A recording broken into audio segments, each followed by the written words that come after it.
আমি বলতেছিলাম ওই রাসূলুল্লাহর দিনের কথা, আমার নবী মুস্তাফা আগমন দিবসের আলোচনা। আমার নবী যেন আপনারা আসতেছেন, ওই যেন আপনার মাসটা ছিল বাবা কোন মাস? মাসটা ছিল যেই মাসের আজকে আমরা বসে আছি 12 তারিখ, যে মাসটার নাম হলো রবিউল আউয়াল মাস। যে মাসের নামটা ছিল রবিউল আউয়াল মাস, এই মাসের আপনার 12 তারিখে সোমবারের দিনে আপনার আমার নবী যেন দুনিয়ার বুকে আসতেছেন। নবী মুস্তাফার আসা শুনে এই যেন আপনার যে রাত্রে বেলাতেই আমরা বসে রয়েছি, রাত বলতেছে আয় আল্লাহ গো, আপনার যে নবী আপনার দুনিয়ার বুকে আসতেছেন, যে আমার হাবিব যেন আপনার আসছেন।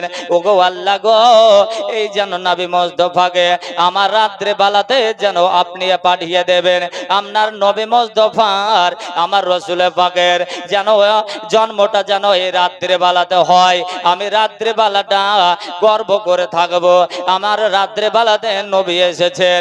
দুনিয়ার মানুষ সবাই দিন বলতেছে বলে আমার নবী পাককে আমি নেব, আর রাত্রে বলতেছে বলে আমার ওই রাসূল পাককে আল্লাহ গো যেন আমার রাত্রে বেলাতে আপনি পাঠিয়ে দেবেন। এমন তো অবস্থায় দিন বলছে না মানব না, রাত্রে বলছে আমিও মানব না। আল্লাহ পাক আল্লাহ তাআলা মহান স্রষ্টা আমার রব্বে কায়নাত বলতেছেন বলে ওর দিন ও রাত্রে তোমরা ঝগড়া করিও না, তোমরা ঝামেলা সৃষ্টি করিও না। আমি আল্লাহ পাক আল্লাহ তাআলা আমি যেন তোমাদের উভয়ের মনে আমি সান্ত্বনা দিয়ে দেব, তোমাদেরকে ঝগড়া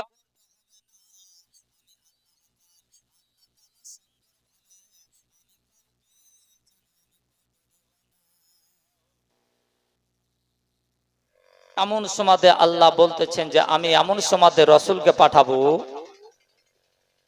যে সময়টা না হবে রাত্রি, না থাকবে দিন, যে সময়টা হলো সুবহে সাদিকের সময়। এমন তো অবস্থায় আমার রাসূলে পাক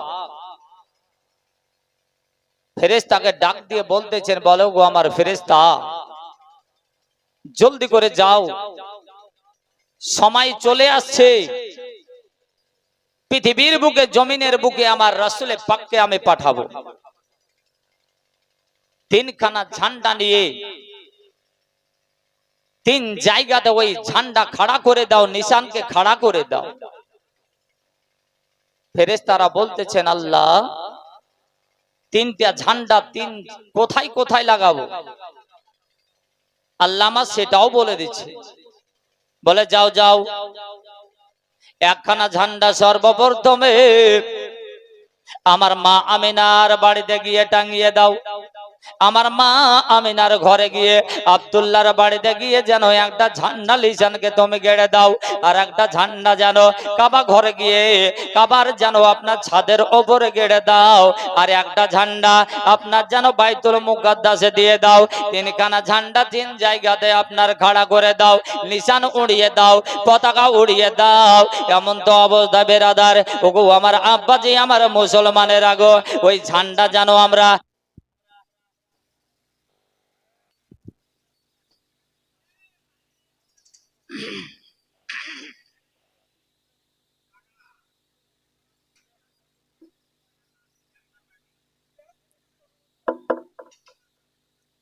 তিনটি ঝান্ডা আপনার তিনটা জায়গাতে যখন ঝান্ডা উড়িয়ে দেওয়া হলো, ওগো আমার দরদে মুসলমান, ওগো আমার সুন্নি মুসলমানেরা, আমরাও কিন্তু আমরা আপনার বাড়িতে বাড়িতে আমরা ঝান্ডা আপনার উড়াই।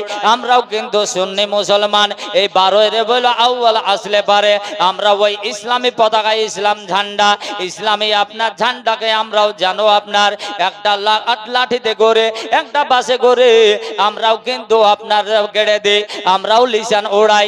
এটা হচ্ছে আপনার সাহাবীদের সুন্নাত, বলুন সুবহানাল্লাহ।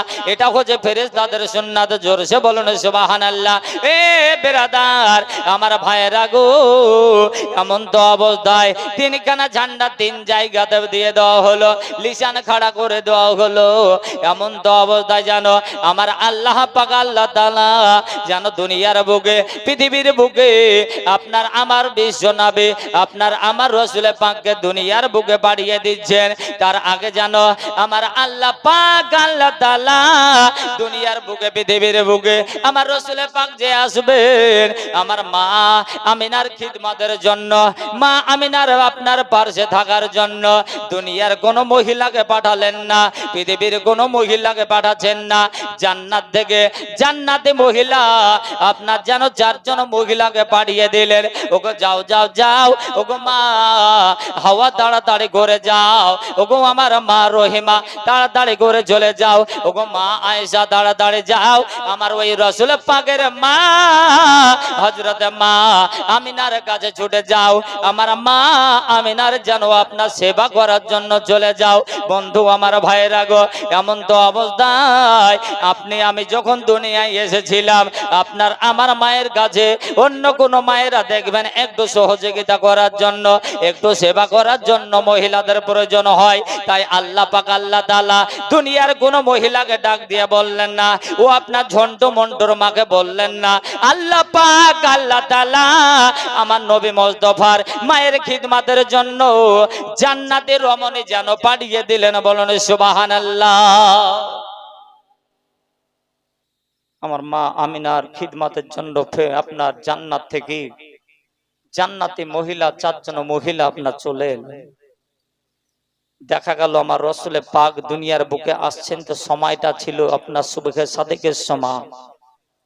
ঘরের ভিতরের দিকে তাকালে অন্ধকার, বাইরে তাকালে মনে হবে যে একটু আপনার দিন হয়ে গেছে। আমার মা আমিনার ঘরটা ছিল একেবারে অন্ধকার। দয়ান নবী ময়ান নবী রহমাতুল লিল আলামিন পয়গম্বরে আজম আমার রাসূল পাক যখন দুনিয়ার বুকে আগমন হচ্ছেন, আমার রাসূলুল্লাহর নূরের চেহারাতে ও মা আমিনার অন্ধকার ঘরটা যেন এত সুন্দর ঝলমল ঝলমল করছে। বলেন সুবহানাল্লাহ। আমার রাসূল পাকের নূরের চেহারাতে অন্ধকার ঘরটা যেন একেবারে আলোয় আলোকিত হয়ে গেছে। ফুটো ফুটো জায়গাগুলো দিয়ে মনে হচ্ছে নূরের রওশন ছুটে বেরিয়ে যাচ্ছে। লাইট যদি ঘরে জ্বলে দেখবেন যে আপনার ছিদ্র ফুটোগুলো দিয়ে বাইরে থেকে দেবেন মনে হবে চুঁচ হয়ে টর্চ লাইটের মতন লাইট ফোকাস বাড়ায় বেরায় না। আমার নবী মুস্তাফার নূরের চেহারাতে নূরের তাজাল্লিতে মা আমিনার ঘরের ফুটো ফুটো জায়গাটা দিয়ে রওশনের ছটা বেরাচ্ছে, তো মনে হচ্ছে যে আপনার এত সুন্দর ঝলমল ঝলমল করছে। আর ওই নবীর সঙ্গে আমরা তুলনা করি যে ওই নবীর সঙ্গে আমরা বলি যে আমাদেরই মতো, যে আমাদের গায়ের গন্ধতে আমাদের গায়ের শরীরের গন্ধতে পারছে মানুষ আপনার বসতে চাই না। আমাদের দাঁতের এমনই চেহারা যে আপনার মনে হচ্ছে তরমুজের বিচির মতো হয়ে গেছে, পান খেয়ে গুটকা খেয়ে তিরঙ্গা খেয়ে এমন করে দিয়েছি। আর আমার রাসূল পাকের দন্দন মুবারকের এত সুন্দর চেহারা যে আমার নবী মুস্তাফাকের দন্দর মুবারকের আপনার চেহারাতে ছোট্ট একটা সুয়ের ফুটো পর্যন্ত দেখা যায়। বলেন সুবহানাল্লাহ। একদিনকার ঘটনা ছোট্ট একটু ইঙ্গিত দিই। আমার রাসূল পাক হযরত মা আয়েশা সিদ্দিকার এই যে আপনার জাঙ্গের উপরে মাথা মুবারকটা দিয়ে রাসূল মা তাকাচ্ছেন আয়েশার মুখের দিকে, আর হযরত আয়েশা সিদ্দিকা একটা সুইয়া সুতো নিয়ে ওই সুইয়ের ফুটোটাতে সুতোটা যেমনই লাগাতে যাচ্ছেন ঢোকাতে যাচ্ছেন তো সুইয়ের ফুটোতে না ঢুকে সাইড দিয়ে বেরিয়ে যাচ্ছে। আবার আপনার চেষ্টা করলেন, আবার সুন্দরভাবে আপনার ফুটোটা লাগাচ্ছেন তো ফুটোতে না ঢুকে সাইড দিয়ে বেরিয়ে যাচ্ছে। একবার দুইবার করতে করতে দেখলেন যে না ঢোকাতে পারছেন না, তো মুখে আপনার আমরা করি না সুতোকে নিয়ে আপনার একটু ঠুটে দিয়ে ভিজাই না ভাই, কেন যে একটু আপনার সুন্দর ছুচকাল হবে তাহলে ঢুকে যাবে। হযরত আয়েশা মুখে লাগিয়ে ছুঁচ করে আপনার নিয়ে সুইয়ের ফুটোটাতে যেমনই আপনার লাগিয়েছেন তবু কিন্তু সাইড দিয়ে বেরিয়ে গেছে। সঙ্গে সঙ্গে আমার রাসূল পাক একবার একটু সামান্য মুচকি হাসিটা যেমন দিয়ে দিয়েছেন, মুচকি হাসিতে দাঁতের চেহারা মুবারকে আমার হযরত আয়েশা ও আপনার সুইয়ের ফুটোটাকে দেখে নিয়েছে। বলেন সুবহানাল্লাহ। হযরত আয়েশার আপনার এই দৃশ্যখানা দেখে আমার রাসূল পাক একটু যেন আপনার হাসির ঝলক দিলেন ওই দন্দন মুবারকের চেহারাতে। মা আয়েশা বলে আমি ওই ছুঁচের ছোট ফুটোটাকে আমি দেখে নিয়েছি। বলেন সুবহানাল্লাহ। তাইলে বলুন আমার নবী মুস্তাফার পায়ের তালু মুবারক থেকে নিয়ে মাথা মুবারক পর্যন্ত পুরোটাই আল্লাহ নূর বানিয়েছেন।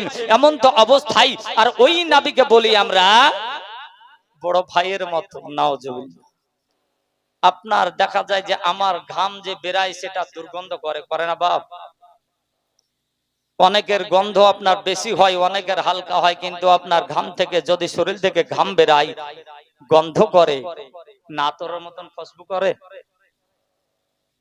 খুশবু করে? ফুলের মতো সেন করে নাকি? গন্ধ করে। কিন্তু আমার নবী মোস্তফার ঘাম পেশানে যে বেরাতো, আর এই পেশানিটাকে যখন আপনার এইভাবে কপাল থেকে আঙুল দিয়ে আপনার ই করতেন, মুছতেন, তো ওই আঙুলের মাথাগুলো দিয়ে পানির মতো আপনার ঘামটা ঝরঝর করে ঝরতো।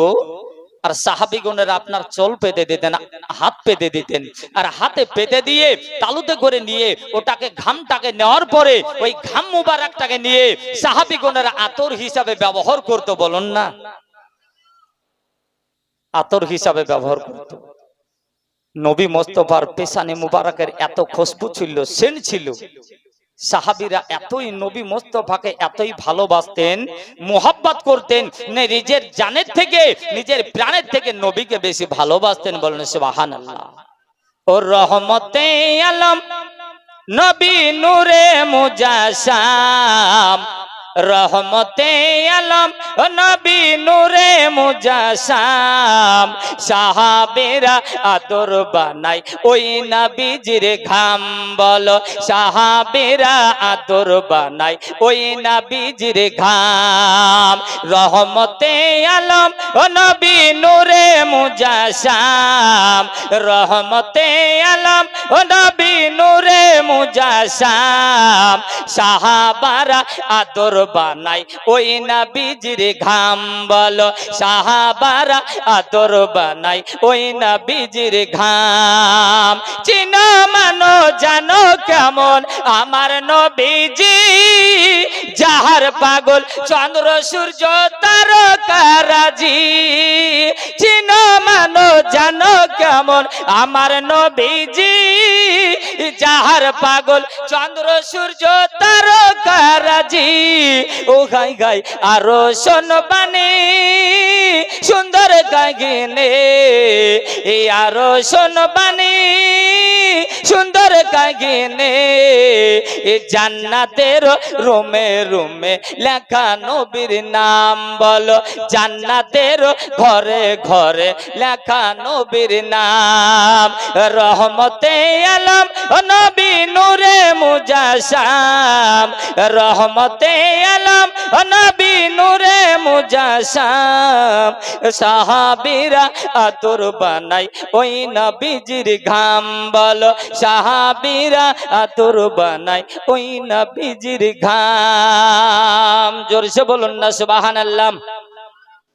আরে উস্তুনে হান্নানা একটি খেজুর গাছের নাম, যাকে ধরে খুতবা দিতেন রাসূল আকরাম।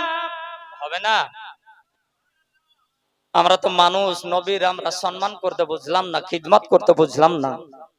একটা খেজুর গাছ যার নাম ছিল উস্তুনে হান্নানা। কি বললাম ভাই? উস্তুনে হান্নানা।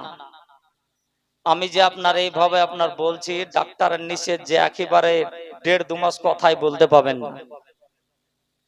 অনেক জালসা ক্যান্সেল করে দিয়েছি, তারপর আমাদের এই হুজুরের রিকোয়েস্টে আপনাদের এখানে ইনশাআল্লাহ হাজির হয়ে গেছে। কেননা দেখছেন না সময় সময় গলা মনে হচ্ছে ফেটে যাচ্ছে না?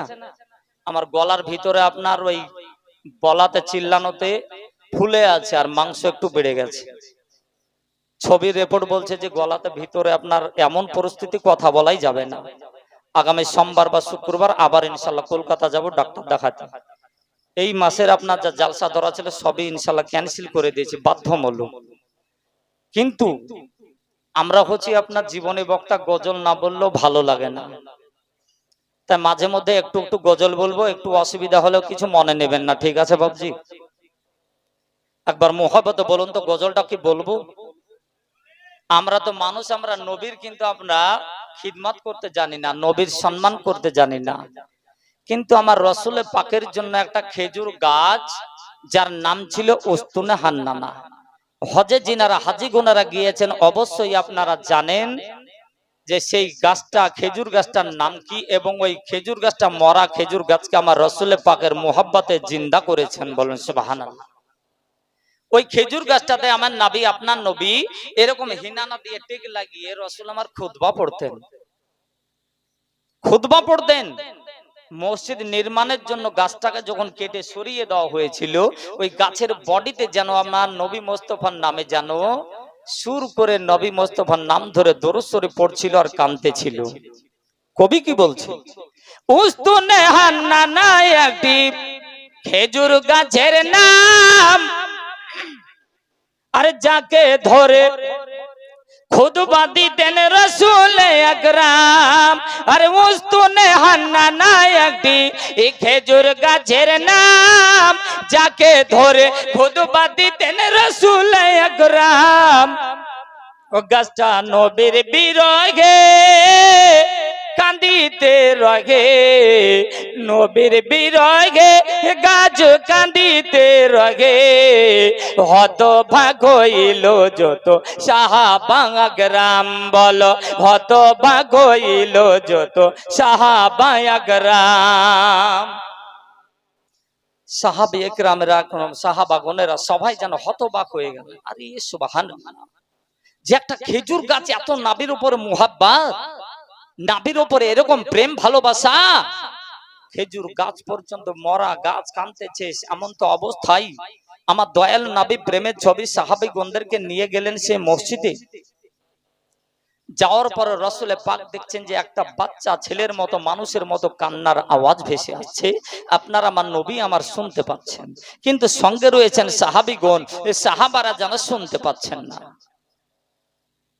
আমার রসুল পাক সাহাবাদেরকে বলছেন, ওগো সাহাবাগণেরা দেখো তো কে যেন কান্না করছে।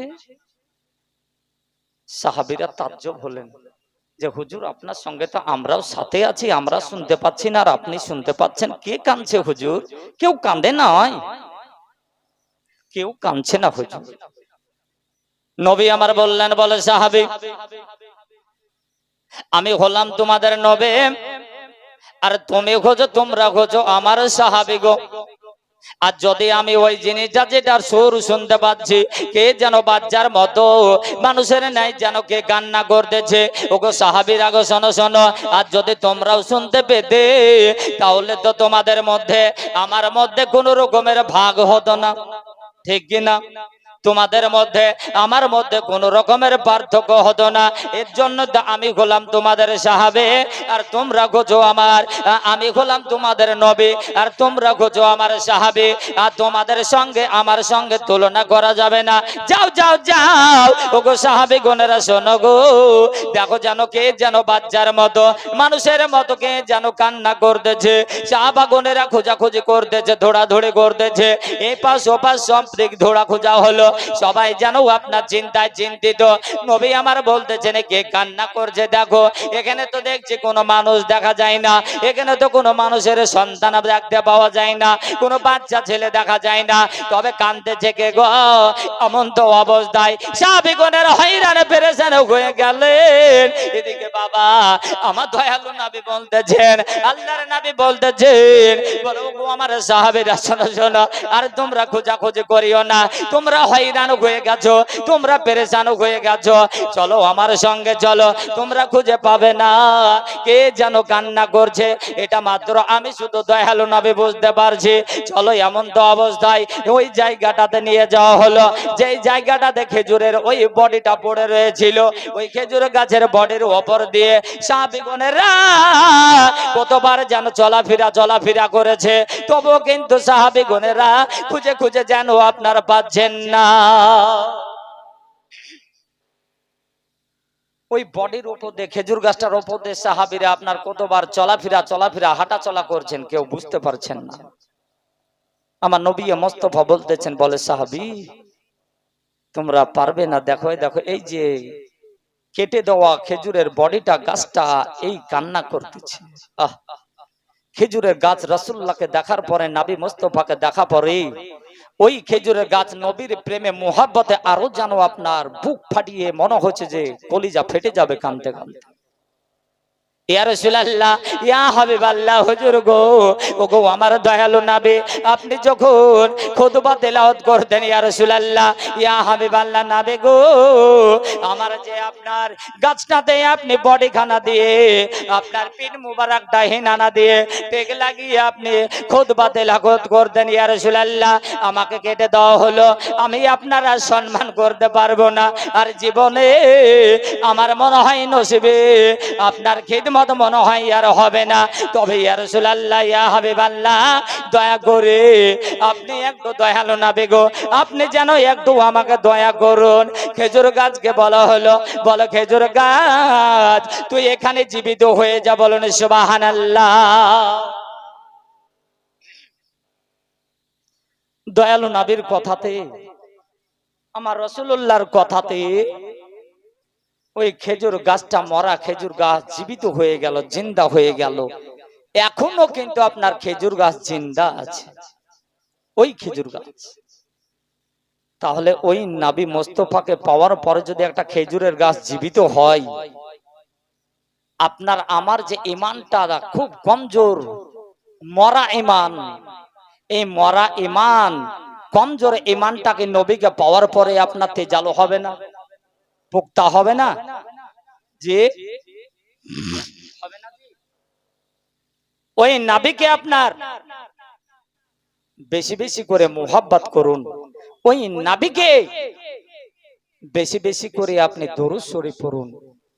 ওই নবীকে যদি আপনি ভালোবেসে মুহাব্বত করে ওই রাসূলুল্লাহর উপরে যদি আপনি দরুদ শরীফ পড়ে মুহাব্বত রেখে যদি মারা যান, খোদার কসম করে বলে যে আপনি মরার পরে কবর হবেন জান্নাতি, বলেন সুবহানাল্লাহ।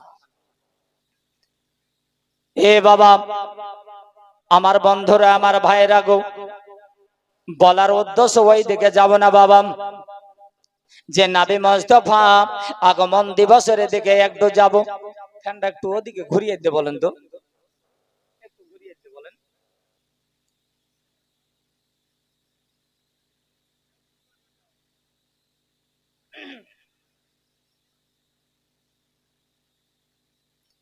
দরুদ পড়ুন, আল্লাহুম্মা, ঠিক আছে, জোরসে পড়ুন, আল্লাহুম্মা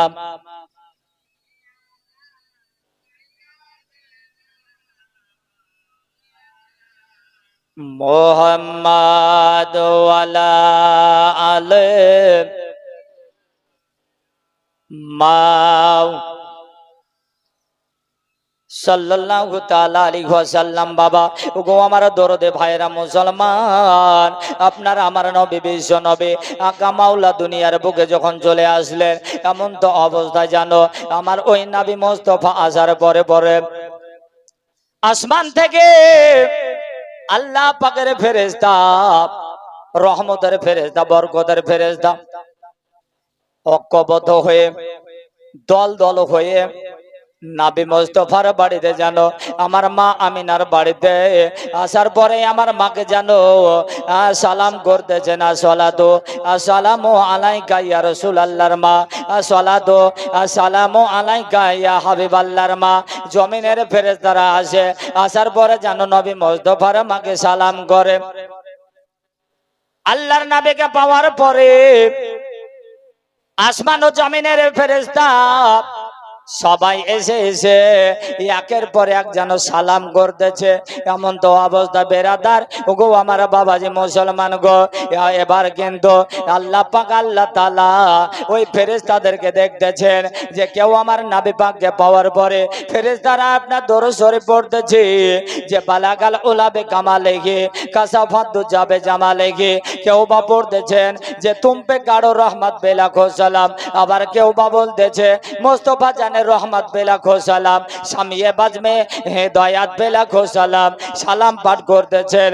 এমন তো অবস্থা বেরাদার, এ বাবা আমার মুসলমান, আল্লাহ পাক আল্লাহ তাআলা আমার ডাক দিয়ে বলতেছেন, বলে ফেরেশতা, ওগো আমার ফেরেশতারা গো, আমার ওই নবীকে পাওয়ার পরে তোমরা এত আনন্দিত গো, ওই নবীকে পাওয়ার পরে তোমরা এতই যে ধন্য হয়েছো, ওই নবীকে পাওয়ার পরে তোমরা যে নবীকে আপনার সম্মান করতেছো, তোমরা নবীর ওপরে দরুদ শরীফ পড়তেছো, আমার হাবিবের ওপরে তোমরা যে দেখছে যে নবী মুস্তাফার ওপরে তোমরা সালাত ও সালাম যেন পাঠ করতেছো, তোমাদের সালাত ও সালাম পাঠ করা দেখে আমি আল্লাহ পাক আল্লাহ তাআলা আমি নিজে যেন আমার ওই হাবিবের ওপরে আমিও যেন দরুদ পড়তেছি। বলুন সুবহানাল্লাহ।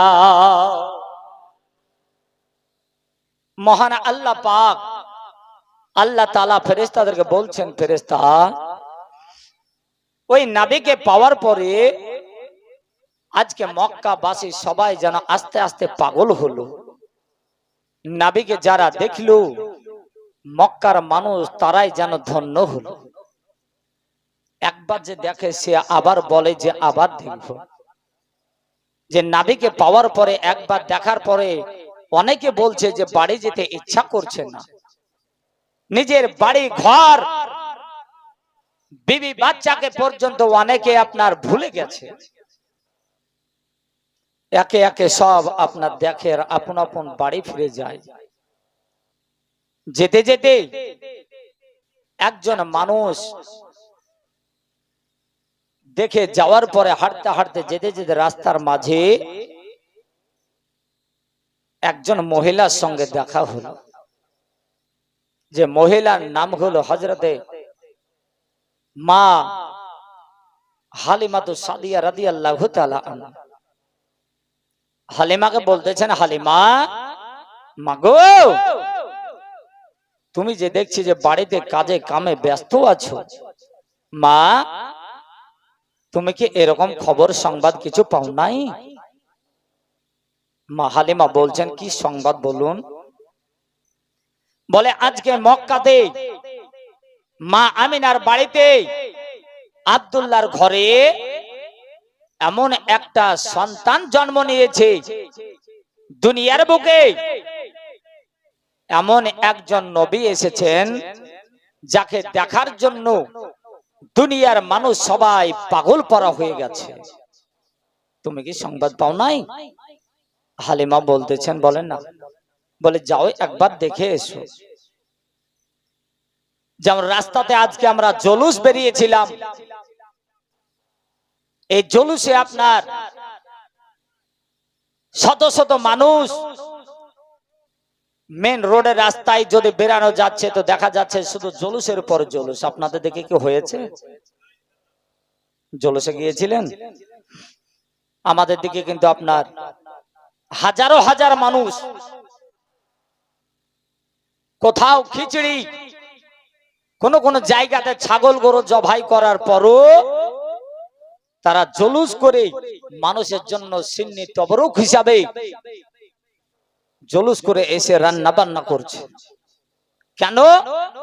এটা হচ্ছে আমার নবী মুস্তাফার মুহাব্বত।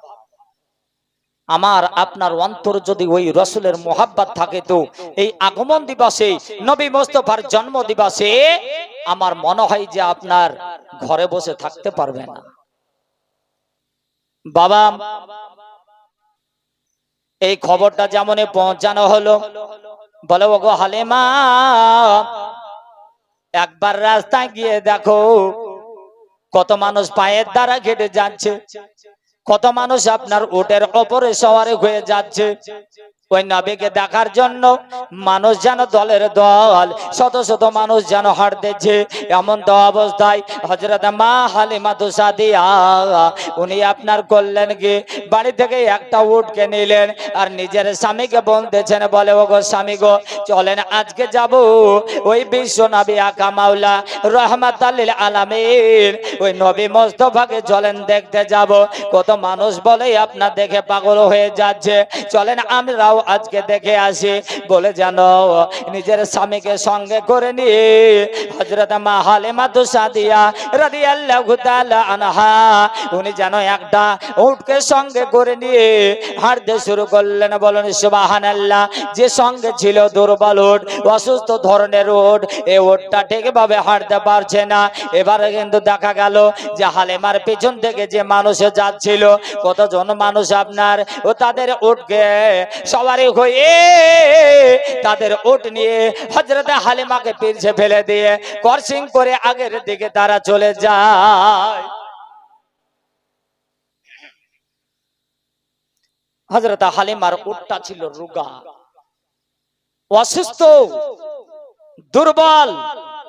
হালিমার উট ঠিকভাবে চলতে পারছে না, হাঁটতে পারছে না। মা হালিমা ওই রোগা উটটাকে নিয়ে, অসুস্থ উটটাকে নিয়ে আস্তে আস্তে আস্তে আস্তে যেতে যেতে যেতে যেতে যাওয়ার পরে আমার নবী মুস্তাফার বাড়িতে গিয়ে মা আমিনার বাড়ি গিয়ে পৌঁছালেন। পৌঁছানোর পরে উটটাকে একটা কোণে একটা সাইডে রেখে হালিমা এবং হালিমার স্বামী আর স্ত্রী মিলে মা আমিনার কাছে গেলেন। নবী মুস্তাফার মাকে, আমার দয়ালু নবীর মাকে, রাসূল পাকের মাকে গিয়ে সালাম করছেন।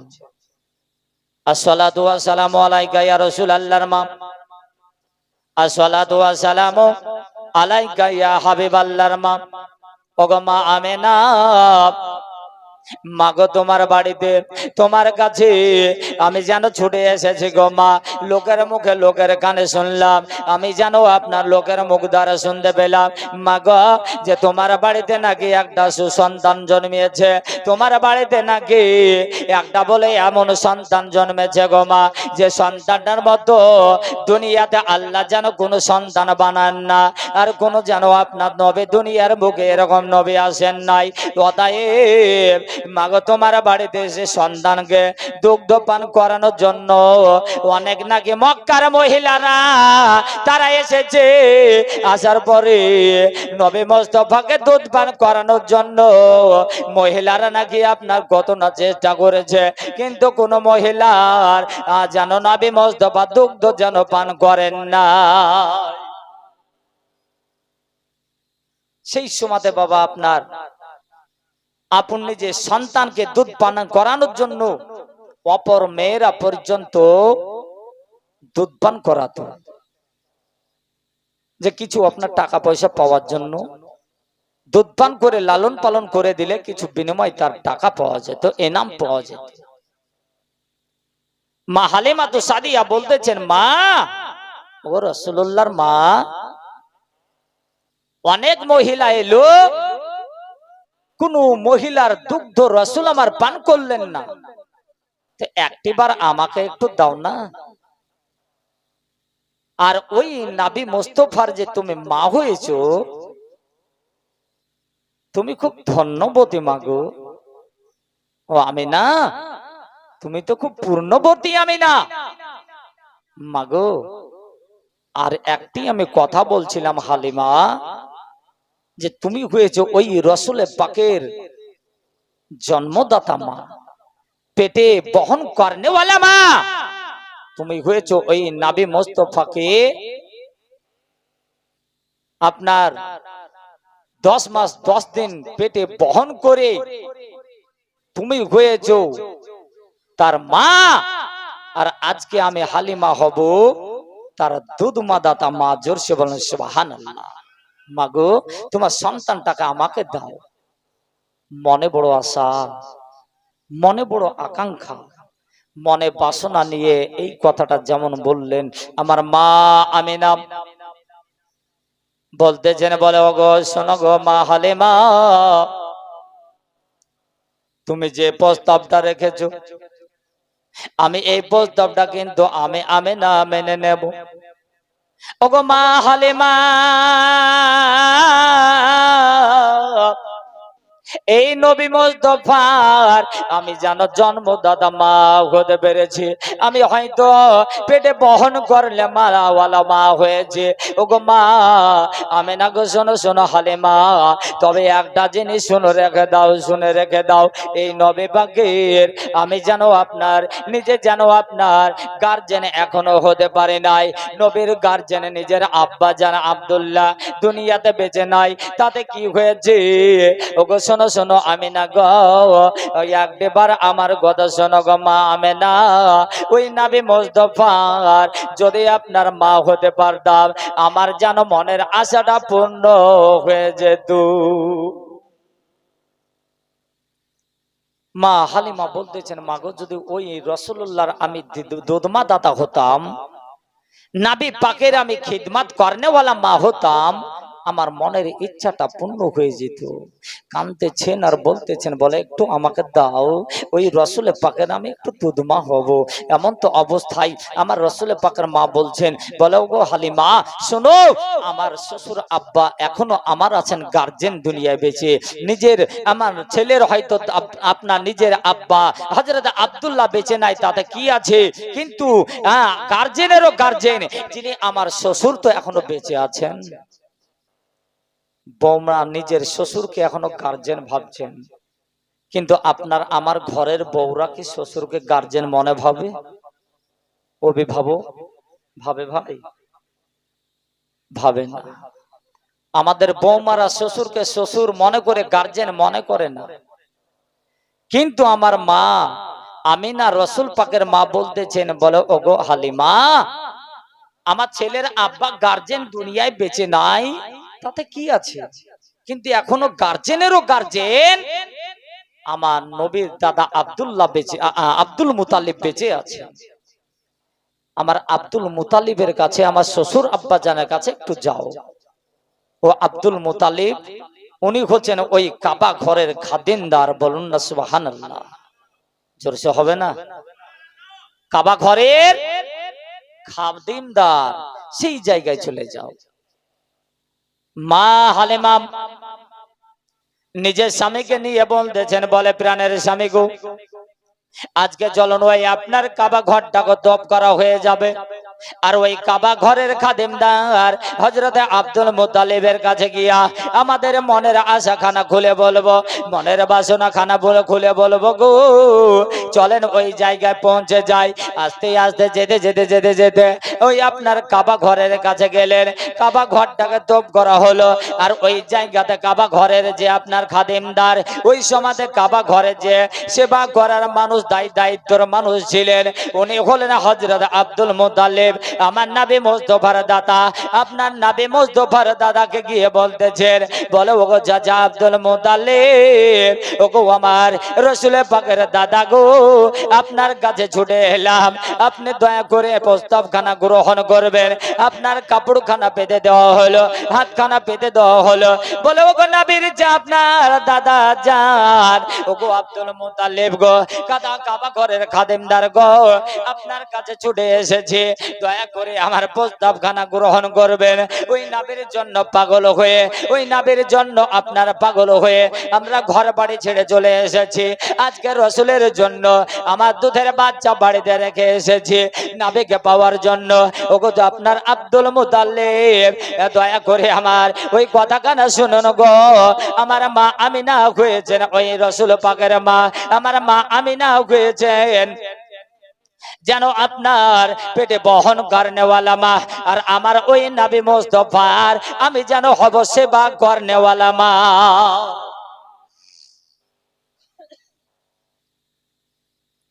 নবী মুস্তাফা দাদা হযরত আব্দুল মুতালিবকে বলা হলো, চাচা ওই রসুলের পাককে আমি নেওয়ার জন্য এসেছি, আপনি যেন আমাকে না করিয়েন না, দয়া করে একটু হুকুম দিন, আমার ওই নবী পাককে আমি একটু আদর করব, ওই রসুলের পাককে আমি দুধ পান করাবো।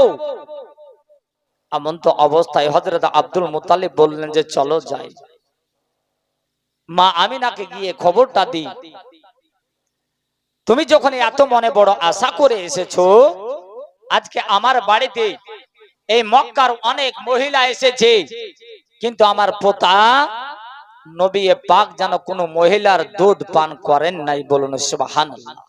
চলো দেখি দেখি তোমার করে কিনা। সঙ্গে করে বাড়ি নিয়ে আসার পরে মা আমিনাকে বলতেছেন, নিজের শ্বশুর আব্বা আব্দুল মুতালিব বলতেছেন, মা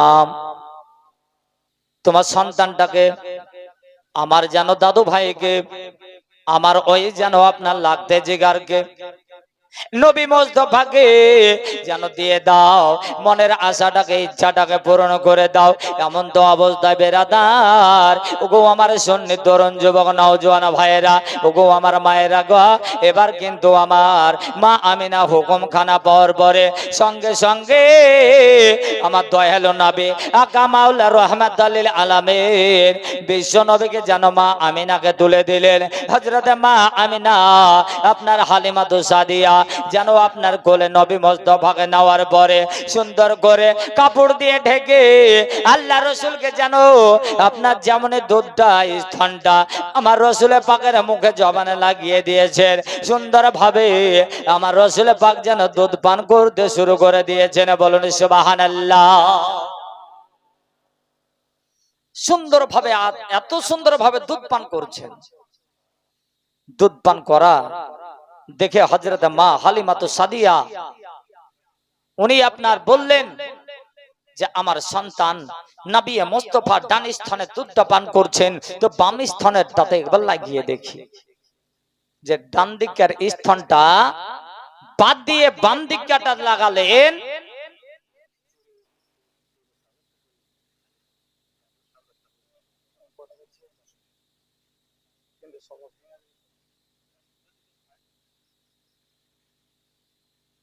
তো বিরাদারান ইসলাম আইজানি মুহতারাম, আপনাদের জন্য একটা শুভ সংবাদ।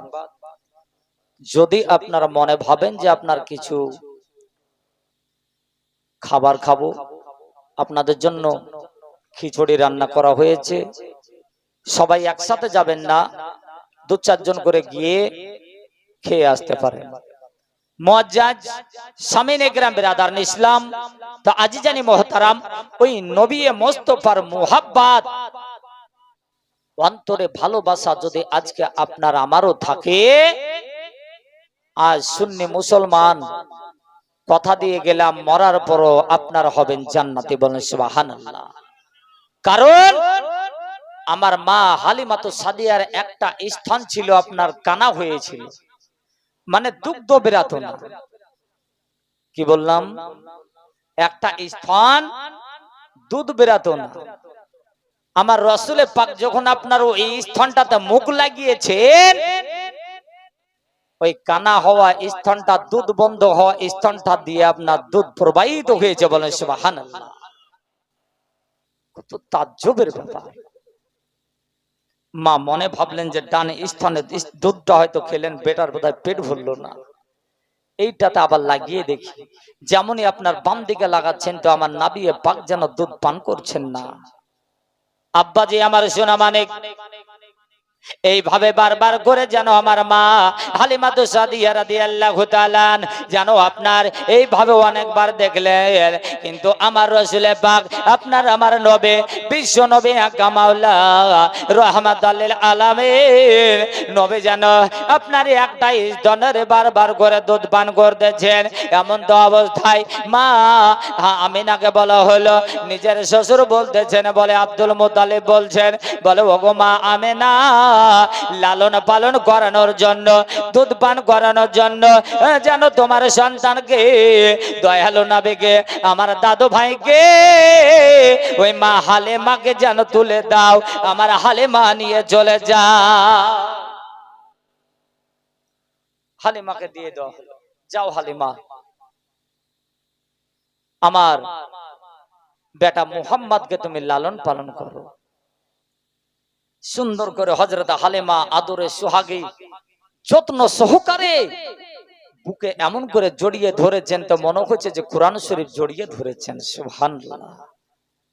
আব্বাজি আমার সোনা মানিক ও দয়ালু নবী বিশ্ব নবী আপনার আমার রাসূলে পাক নবী মুস্তাফাকে আদর করে নবী মুস্তাফাকে বাবা যেমনই ওই উটের উপরে সওয়ারি করে দেওয়া হলো, উটের উপরে যেমনই বসিয়ে দেওয়া হলো, আসার সময়তে যে উটটার লাগাম ধরে যেন টেনে টেনে আনতে পারা যাচ্ছিল না, যে উটটা আপনার হাঁটতে ছিল না, ওই উটটা এত কমজোর ছিল, এত দুর্বল ছিল রে বাবা, ওই উটটা যেন তার যেন এমন শক্তি হয়ে গেল, তার যেন নবী মুস্তাফা যেমনই আপনার রাসূল পাকের আপনার কদম মোবারক পড়ে গেছে, নবী আমার যেমন পিঠের উপরে সওয়ারি হয়ে গেছে, সঙ্গে সঙ্গে ওই কমজোর দুর্বল উটটা তার যেন আবার যেন শক্তি ফিরে এসেছে, তার শরীর থেকে বালা দূর হয়ে গেছে, অসুখ বিসুখ ভালো হয়ে গেছে, ওই উটটা যেন এতই ক্ষমতা হয়ে গেল, সেই উটটা যেন সুস্থ হয়ে গেল। বলুন সুবহানাল্লাহ। যে উটকে আসার সময় লাগাম ধরে খিচিয়ে টেনে আনতে পারা যাচ্ছিল না, ওই উটটা দেখা গেল যে সুন্দরভাবে উটকে আর লাগাম ধরে টানতে হয় না, উটকে আর মারতে হয় না, উট আপসে আপ নবীকে পাওয়ার পরে সুন্দর সে তার জৈবন ফিরে পেল, অসুখ থেকে বালা থেকে সে সুস্থ হলো, হওয়ার পরে সুন্দর ভাবে উট আপনার যেন নবী মুস্তাফাকে বহন করতেছেন। যেতে যেতে যেতে যেতে আজিজ জানি মুহতারাম বিরাদার ইসলাম সামিন ইকরাম আপনার যেন হযরত মা হালিমাতুস সাদিয়া রাদিয়াল্লাহু তাআলা আনহা যেন আপনার বাড়ি নিয়ে গেলেন। বাড়িতে পৌঁছানোর পরে হালিমার বাড়িতে, হালিমা ছিল এতই গরিব মানুষ, এমন গরিব মানুষ যে হালিমার বাড়িতে ছাগল পাগল আপনার দুম্বা উট ইত্যাদি জীব জানোয়ার পুষে তার সংসারকে ম্যানেজ করতে। বলেন সুবহানাল্লাহ। যে ছাগল গুলানে দুধ দিত হয়তো দেখা যেত যে 1.5 কিলো 2 কিলো, সেই ছাগলের দুধ এবার শুরু হয়ে গেল, দেখা গেল তার ডবল 4 কিলো 5 কিলো এইভাবে 7 কিলো ভাবে দুধ, মানে যেটা যেমন দিত তার ডবল। এটাকে আপনাদের মনে বিশ্বাস হচ্ছে না? হচ্ছে না? নবী মুস্তাফার কদম যে বাড়িতে পড়ে গেছে, সেই বাড়িতে শুধু আপনার রহমতে ভরে গেছে। যে বাড়িতে আমার রাসূলের বাণী, যে কোরআন নবীর উপরে নাজিল করা হয়েছিল, এই কোরআন যদি কোনো বাড়িতে প্রতিদিনের তরে যদি তিলাওয়াত করা হয়, ওই বাড়িতে রহমত নাজিল হয়, বরকত নাজিল হয়, ওই বাড়িতে আপনার অভাব অবাচনা, এমনকি ওই বাড়িতে কোন রকমের আপনার দুঃখ বলতে আসবে না।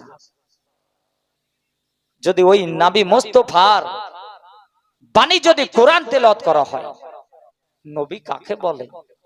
রাসূল কার নাম?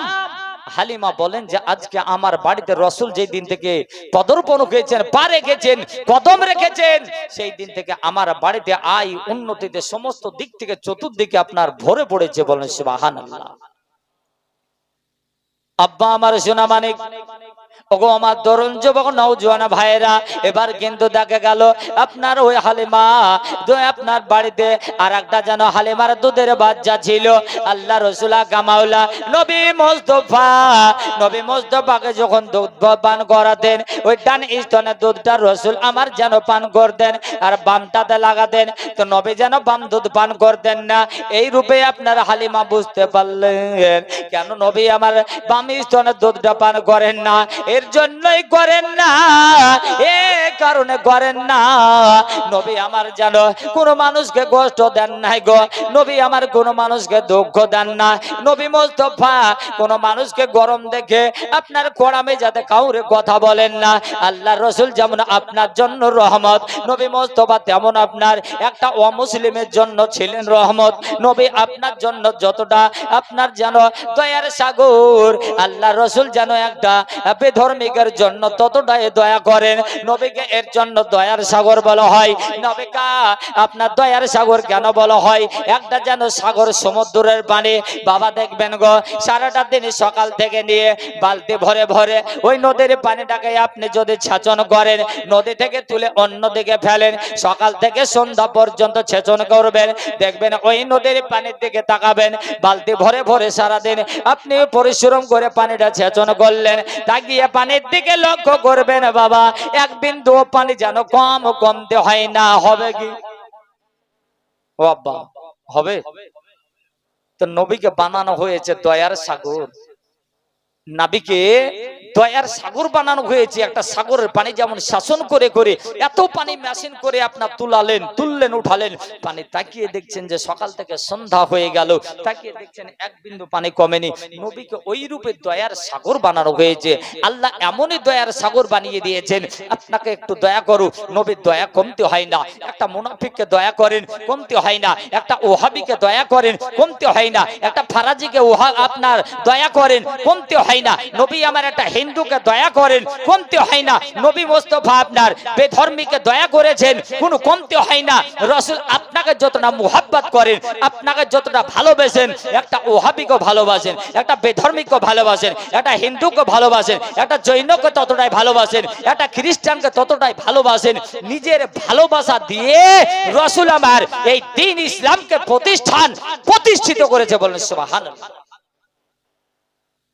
এ বলে আমার মতো কাউকে লাঠি দেখিয়ে না, আমার মতো গুলি দেখিয়ে না, রাসূল আমার কাউকে বম দেখিয়ে না, নবী মুহাব্বতে পড়ে কত বেধর্মিক মুসলমান কালমা পড়ে ঈমান এনেছে। নবী মুস্তাফা চরিত্র দেখে কত আপনার যারা বেধর্মিক, এক কথায় অমুসলিম, আমার রাসূলের পাকের চরিত্র দেখে, ব্যবহার দেখে কালমা পড়ে তারা ঈমান এনে মুসলমান হয়েছে। ব্রাদার ইসলাম আজিজানি মুহতারাম, আজকে ওই রাসূলুল্লাহর চরিত্র, ব্যবহার, আদর্শ আপনার আমার মধ্যে আছে বলেই কিন্তু আমরা মুসলমান এখনো। আমাদের দ্বীন ইসলাম জিন্দা, দ্বীন ইসলাম আমাদের জিন্দা। বলেন সুবহানাল্লাহ। আব্বা আমার সোনা মানিক, ওই নবী পাক জানো একটা দুধ এর জন্য মায়ের পান করেন না, কেন করেন না সেটাকে জানেন গো? রাসূল আমার যেন আপনার বলেন, আমি যদি দুই স্থানের মায়ের দুগ্ধ পান করে নেই, আর একটা হালিমার বাচ্চা আছে, আমার যে দুধ ভাই আছে, আমার দুধ ভাই ফাঁকি পড়ে যাবে, আমার দুধ ভাইকে ফাঁকি দেওয়া হবে। অতএব আমি হাবিবুল্লাহ, আমি রাসূলুল্লাহ, আমি আমার মায়ের দুই স্তনের দুধ যেন আমি পান করব না, আমি রাসূলুল্লাহ দুই স্তনের দুধ আমি কখনোই খাবো না। এ বাবা আমার সোনা মানে হযরত হালিমা দুই সন্তানকে মনের স্বাদ মিটিয়ে, প্রাণের স্বাদ মিটিয়ে, ভোক পিয়াসা নিবারণ করে দুগ্ধ পান করাইয়া আমার যা হালিমা করেছিলেন কি, দুইটা সন্তানের জন্য দুটা নিজের হাতে যেন দোলনা বানিয়েছিলেন। একটা দোলনাতে রাসূল পাককে শুইয়ে দিয়েছেন, আর আরেকটা দোলনাতে আমার যেন হালিমার আরেক সন্তানকে শুইয়ে রেখেছেন। যে ওই দোলনা দুটোকে হালিমা করেন কি, এই দোলনাটাকে দোল দিয়ে দিলেন, আর আরেকটা দোলনাকে এটাকে দোলনাতে দোল দিয়ে দিলেন। বাবা আমার ভাইয়েরা বন্ধুরা, হযরত হালিমা আপন যেন আপনার কাজে যান, আপন কর্মে লিপ্ত থাকেন, কাজ কর্ম সেরে রে বাবা এসে যদি দেখেন গো নিজের ছেলের দোলনাটা একেবারে স্থানু হয়ে দাঁড়িয়ে আছে, আর ওই নবী মুস্তাফা আমার আকা মাওলা দোলনাটা যেন বাবা যেই দোল দিয়ে গেছে ওইভাবে দোল যেন দোল খেতেছে। বলেন সুবহানাল্লাহ। একই সময়ে দেখা গেল আগে রাসূলুল্লাহটাকে দোল দেয়।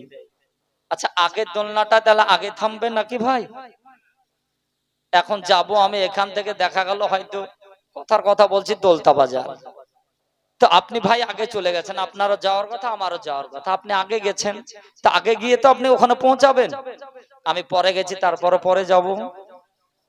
তো রাসূল পাকের দোলনাটাকে আগে আমার মা হালিমা দোল দিয়ে দিচ্ছেন, পরে নিজের সন্তানেরটা দোল দেওয়ার পরে আপন কাজে কর্মে ব্যস্ত ছিলেন, ব্যস্ততা সেরে এসে দেখছেন যে আমার নবী মুস্তাফার দোলনা দোল খেটেছে, আর নিজের সন্তানের দোলনাটা চুপচাপ যেন স্ট্যান্ড ভাবে দাঁড়িয়ে আছে। সুবহানাল্লাহ। এর কারণটা কি? এর মাঝে যাটা কি?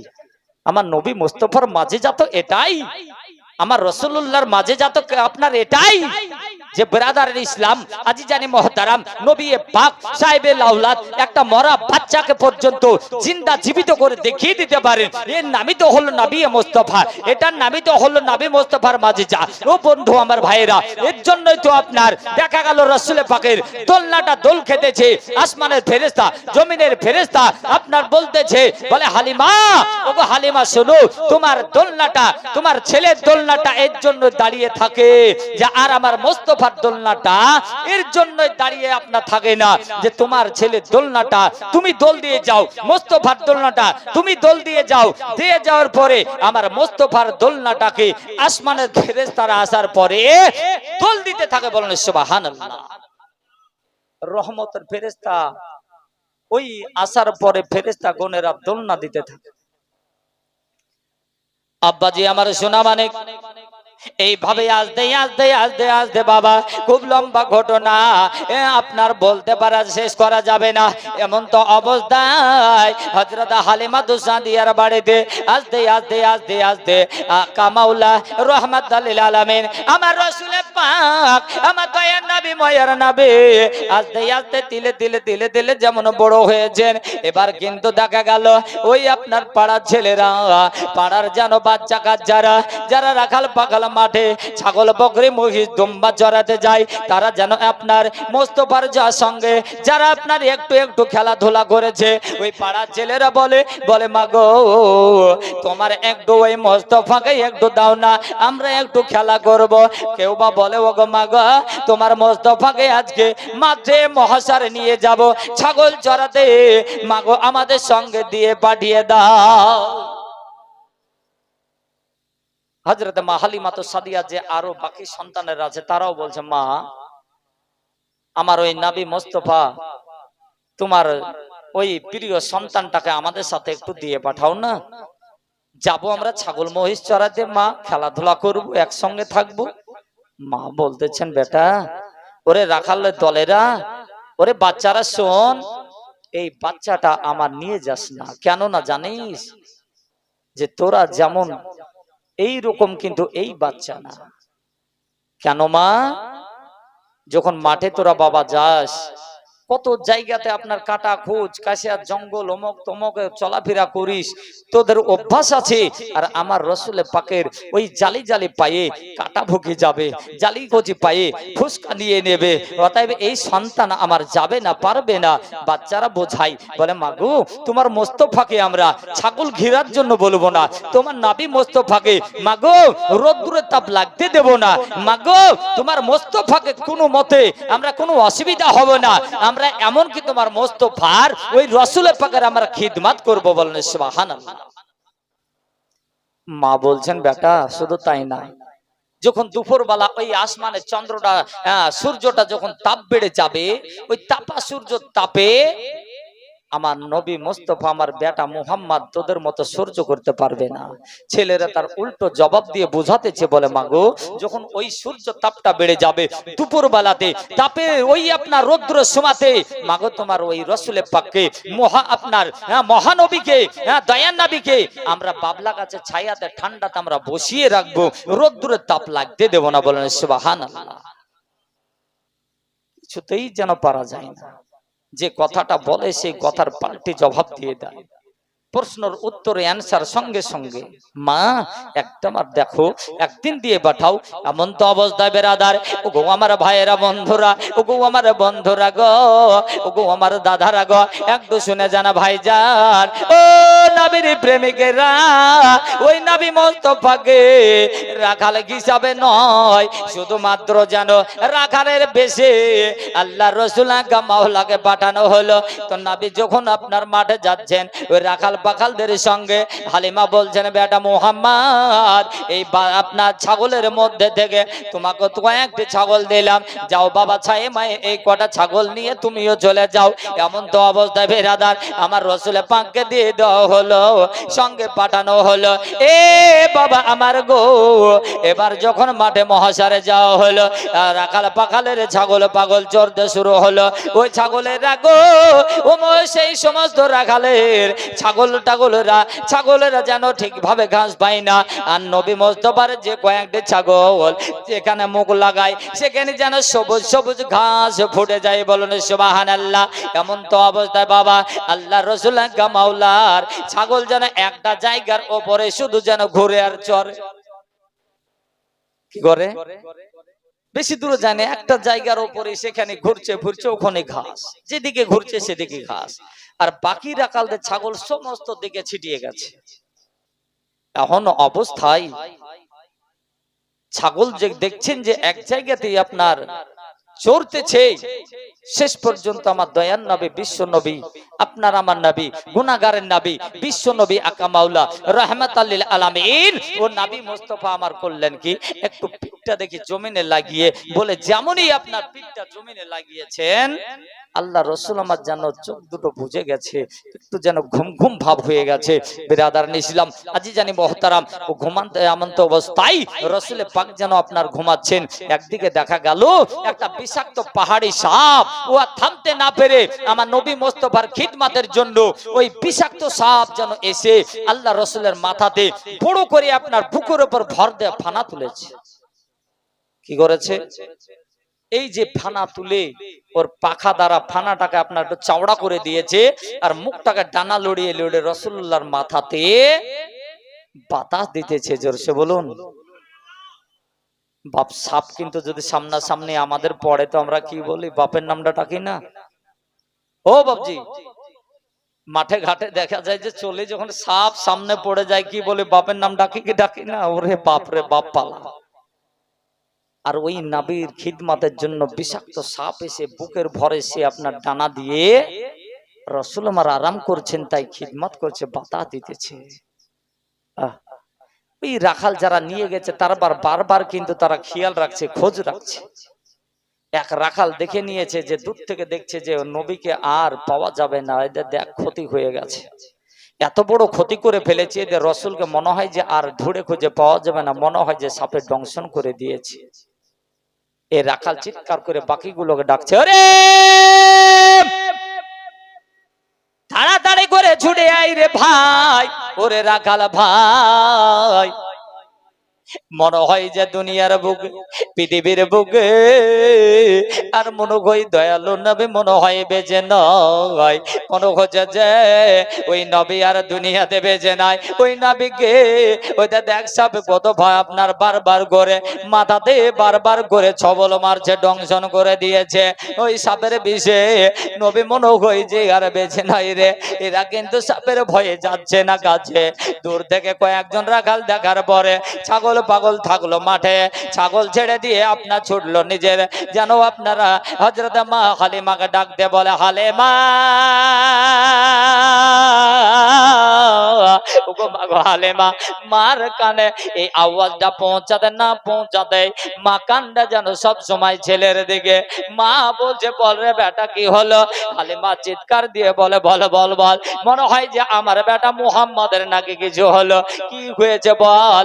বলে, মা গো আমি তোমাকে কি করে বুঝাই গো মা, তোমার কাছে আমরা কিভাবে আর কথা বলবো গো মা, তুমি তো পাঠাতে চাইছিলে না, আজকে নবী মুস্তাফার ক্ষতি হয়ে গেছে, মনে হয় আর বেঁচে নাই গো মা। সাপের আপনার বিষাক্ত সাপ বারবার করে ওই নবী মুস্তাফাকে যেন দংশন করতেছে গো মা, তাড়াতাড়ি করে চলো। মহিলা মানুষ দৌড়তে বাবা পারে না, ছেলের সংবাদ পেয়ে ছুটতে ছুট লাগলো বাবা, দৌড়তে দৌড়তে কোন জায়গাতে আছাড় খেয়েও পড়ে যায়, আবার তাড়াতাড়ি করে উঠে আবার দৌড়ে, আবার যেতে যেতে যেতে যেতে তাড়াতাড়ি করে চলতে চলতে ভাই যার আমার নবী আকা মাওলার কাছে গিয়ে পৌঁছানো হলো। আমার নবী মুস্তাফাকে মা হালিমা ডাক দিয়েছেন, ওগো বেটা মুহাম্মদ, ও বেটা আহমদ, ওঠো বেটা ওঠো, চলো বাড়ি যেতে হবে।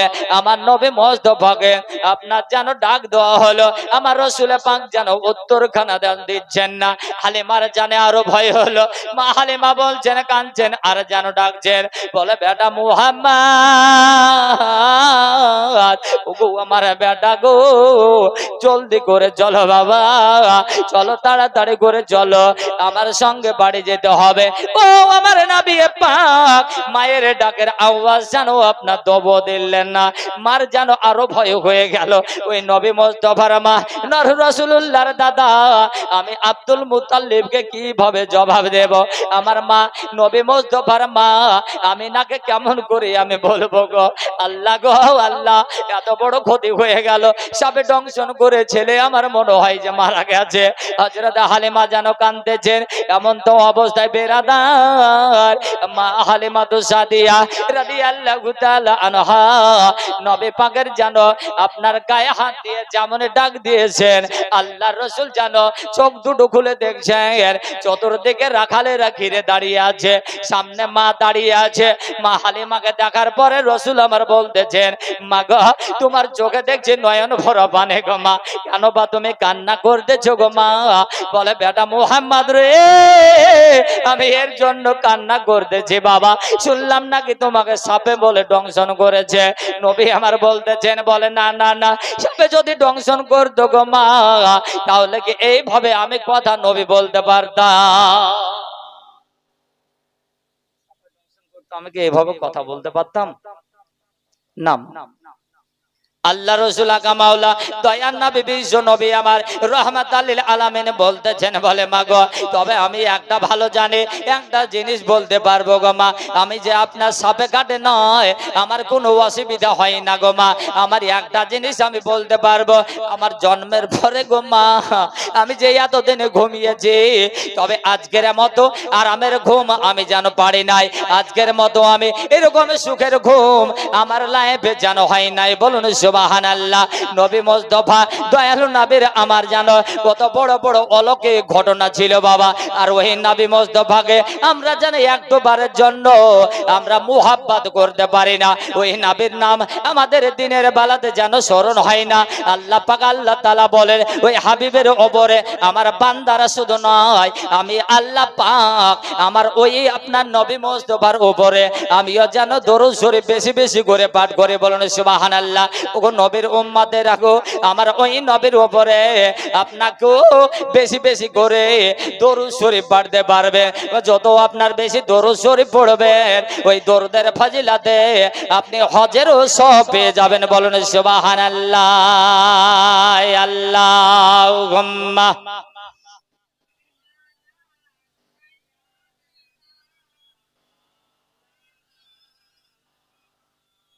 ওয়ালাম মা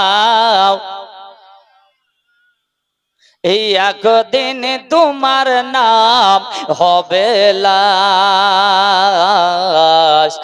একদিন আমার নাম হবে লাশ। কি মারা যাব না? আমরা কি মারা যাব না দাদা?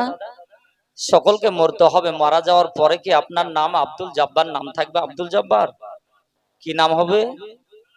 আহ সুন্দর। মরে যাওয়ার পর আপনার নাম আছে আব্দুল জব্বার, নাম পাল্টে নাম হবে লাশ। আপনার নাম আছে খলিল, আপনার নাম পাল্টে হবে লাশ। আপনার নাম আছে হয়তো হাজেরা, মাগো নাম পাল্টে আপনার নাম হবে লাশ। তাই কবি বলছে, এই একদিন তোমার নাম হবে লাশ, একদিন আমার নাম হবে লাশ। মসজিদে এলান হবে, একে একে জানবে সবে। মসজিদে এলান হবে, একে একে জানবে সবে। কেউ কাটিবে ঝাড়ের বাস, একদিন তোমার নাম হবে লাশ। ঠিক না? দেখেন হুজুর চলে আসছেন বক্তা, এবার আপনাদের মন মাতানো মন ভরা সুন্দরভাবে আপনার আলোচনা রাখবেন, চলে এসেছেন উনি, বেশি আপনার বাড়াবো না। তবে এই গজলটা বলেই ইনশাল্লাহ শেষ করব। বলবো ভাইজান, শুনবেন তো আপনারা, না রাগ করছেন? যেহেতু হুজুর চলে এসেছেন, রাগও হতে পারে যে আর আপনার শুনবো না। ওই একদিন তোমার নাম হবে লাশ, একদিন আমার নাম হবে লাশ। তাই বলতেছিলাম মসজিদে এলান হবে, একে একে জানবে সবে। মসজিদে এলান হবে, একে একে জানবে সবে। সকলে আসবে তোমার বাড়ি, একদিন তোমার নাম হবে লাশ। মোহাব্বত বলুন না, এইভাবে না, আরো জোরসে একটু সবাই মিলে বলুন না সুবহানাল্লাহ। মসজিদে এলান হবে, একে একে জানবে সবে। সকলে আসবে তোমার বাড়ি, একদিন তোমার নাম হবে লাশ, একদিন আমার নাম হবে লাশ। ও সাদা কাফন পড়বে দেহ, রবে না আপন কেউ। সাদা কাফন পড়বে দেহ, রবে না আপন কেউ। কেউ কাটিবে ঝাড়ের বাস, একদিন তোমার নাম হবে লাশ, একদিন আমার নাম হবে লাশ। ঠিক কিনা বাবা? ও সাদা কাপড় পড়বে দেহ, রবে না আপন কেউ গো। সাদা কাপড় পড়বে দেহ, রবে না আপন কেউ গো। কেউ কাটিবে ঝাড়ের বাস, একদিন তোমার নাম হবে লাশ, একদিন আমার নাম হবে লাশ। কুলপাতা গরম পানে আনিবে আতর দানে, বরই পাতা গরম পানে আনিবে আতর দানে। দিবে তোমার সাজায়া, একদিন আমার নাম হবে লাশ, একদিন তোমার নাম হবে লাশ। তো যাই হোক বিরাদার ইসলাম, আজিজানি মহতারাম, বাবাজি মনোমার ভাই সকল, আমার এতটা বিশ্বাস আছে যে বলতে বলতে যদি এক আধ ঘন্টা বলার পরে এই মেশিন যদি গরম হয়ে যায়, ফাটা গলাও কিন্তু ঠিক জায়গায় নিয়ে চলে যাব। মুয়াজ্জাজ আগামীতে কালকেও জালসা আছে, এই সাহস করেই কিন্তু আমি জালসা আবার নতুন ভাবে ধরেছি। দোয়া রাখবেন আপনাদের জন্য, খাস করে আল্লাহ পাক আল্লাহ তাআলার কাছে মন ভরে অন্তর দিয়ে আমিও দোয়া করব, গুনাহগার দোয়া যেন আল্লাহ পাক আল্লাহ তাআলা কবুল করেন। আপনার আমার যেন আপনার মনের বাসনা আশা